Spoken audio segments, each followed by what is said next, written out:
কতটা রিয়েলিস্টিক করে আসলে জেনারেট করে দিল এবং পুরো একটা যে প্রপার একটা সারাউন্ডিং যে সাউন্ডটা আছে অর্থাৎ স্টেডিয়ামে যেরকম একটা সাউন্ড থাকে পিছনের চিয়ারিং করছে সাপোর্ট করছে সেরকম একটা সাউন্ড আমরা শুনতে পাচ্ছি।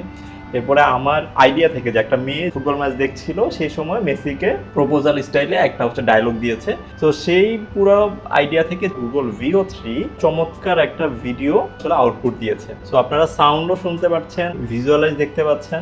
সো হোপফুলি বুঝতে পারছেন যে আপনাদের আসলে মেইন প্রবলেমটা কোথায় হচ্ছে। আপনারা যে আইডিয়াটা ইউজ করছেন বা যে প্রম্পটটা আসলে দিচ্ছেন সেটা একেবারে প্রপার হচ্ছে না দেখেই ভিডিওর পাশাপাশি সাউন্ড অথবা ডায়লগটা আপনারা পাচ্ছেন না।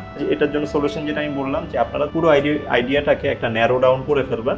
আপনি যদি মনে করেন না একটা স্টোরি বিল্ড আপের জন্য আমার ওই পার্টগুলো আসলে প্রয়োজন, সেক্ষেত্রে আপনি পুরো আইডিয়াটা একটা প্রম্পটের মধ্যে না দিয়ে আপনি 3-4টা ভাগ করে ভিডিও জেনারেট করেন।